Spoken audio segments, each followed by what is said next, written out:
Around 6 years ago, during our senior year of high school, my buddies and I had a peculiar tradition. We would stay out all night, skateboarding and exploring all sorts of spooky places. This was in the days before any of us had cars, so we relied on our own 2 feet to get around. One particular night stands out vividly in my memory. We had ventured over an hour away from our usual exploration spots and stumbled upon a densely wooded area we had never seen before. The time must have been around 2 or 3 in the morning, and just gazing into those woods sent shivers down my spine, a profound feeling of unease that I had never experienced before. My friends, however, were determined to explore them further. I, on the other hand, couldn't shake the sense of foreboding that had settled over me. I decided to sit this one out and told my pals that I'd skate or walk around and meet them at the gas station on the other side. I spent roughly 30 minutes skating around the perimeter of the area, feeling the eerie stillness of the night. Eventually, I parked myself at the exit of the woods, waiting patiently for my friends. About 15 minutes passed, and there was no sign of them. I crossed the 4-lane street that led to the gas station and inquired with the clerk if 3 other guys, teenagers like myself, had come in. He shook his head, indicating that he hadn't seen them. Feeling a twinge of anxiety, I went back outside to wait in the front. Another tense 10 minutes slipped by, and then I heard it, a set of heavy, hurried footsteps approaching from behind the gas station's main building. Suddenly, my 3 buddies appeared, their faces flushed and drenched in sweat, eyes wide with terror, as if they had witnessed a gruesome murder. We shuffled inside the gas station and settled at the small seating area. They began recounting their harrowing experience to me. Somewhere midway into those woods, they had heard peculiar noises behind them. When they turned around to investigate, they were met with an unnerving sight. A tall, white figure with blood-red eyes staring right back at them. Panic washed over them and they bolted, sprinting towards the edge of the woods. As they neared the end of the woods, the relentless sound of leaves and branches rustling filled the night air, as if something was pursuing them. They kept running until they reached the road that separated the woods from the gas station. It was only then, at the rear of the gas station, that they dared to glance back. What they saw sent shivers down my spine as they described it. A figure, vaguely humanoid but more akin to a Sasquatch or Bigfoot-like creature, except it was pale white and had piercing, blood-red eyes. As they recounted their ordeal, the figure remained motionless, standing at the forest's edge, watching them. I had never seen my friends in such a state of distress. They genuinely seemed terrified, and that night marked one of the last times they were willing to venture out for all-night escapades. That night has stayed with me ever since. A chilling reminder of the unknown lurking in the darkness, waiting to shatter our sense of safety and control.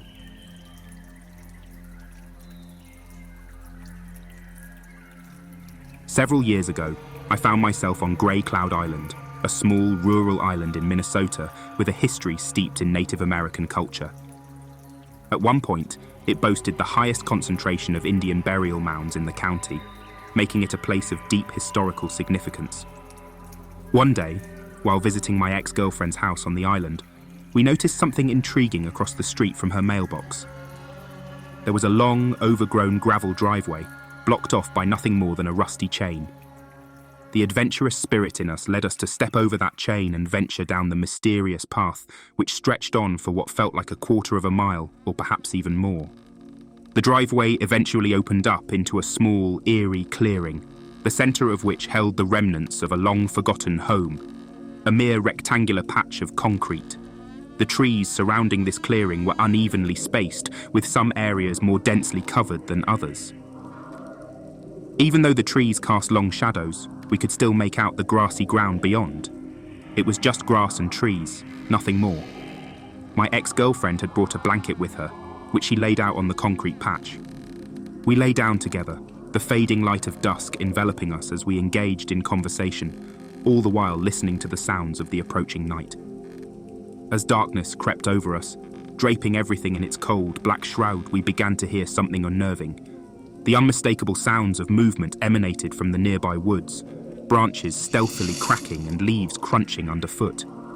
It was disconcertingly close, far too close for comfort. From the sound of it, whatever was causing this disturbance was no more than 20 yards away. How had it managed to get so close without us hearing it approach from a distance?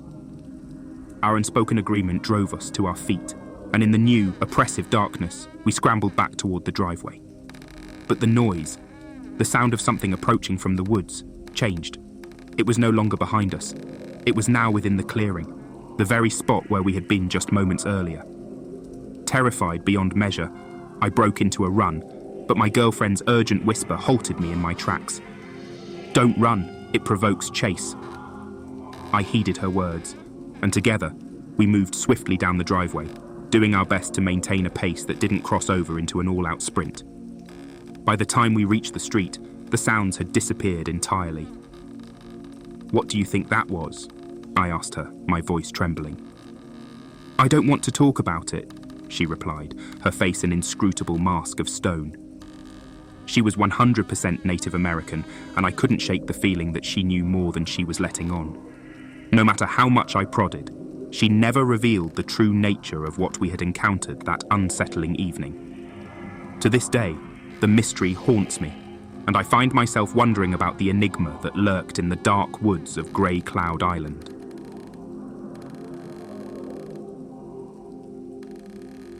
Back in the early 90s, I embarked on a mountain hike in Transylvania with a group of friends from school. We were determined to explore the rugged terrain and maybe even stumble upon some hidden gems. Little did we know that what we would encounter high up in those mountains would forever haunt our memories.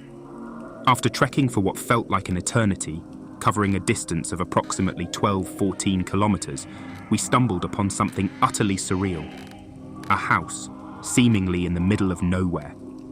It wasn't just a house, it had a barn with a handful of animals, cows, chickens, and more. The scene was nothing short of bizarre. As we cautiously approached, we noticed the presence of a few people, an adult man and 5 or 6 women. We couldn't be certain if there were more hidden inside. The man, with a haunted expression on his face, came forward to greet us. Communication was a challenge as he spoke a language we could barely comprehend. They seemed to live an existence untouched by modern conveniences. No electricity, no gas, nothing.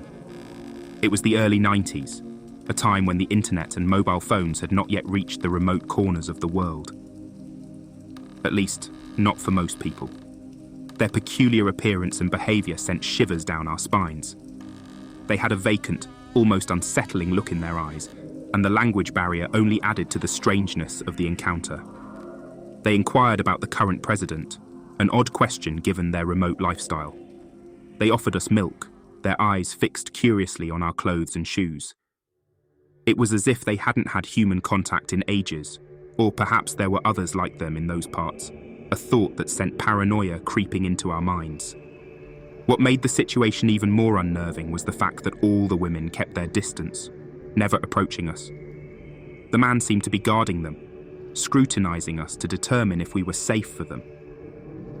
One of my friends, growing increasingly uneasy, kept insisting that we should decline their offer of milk and leave, especially since nightfall was rapidly approaching.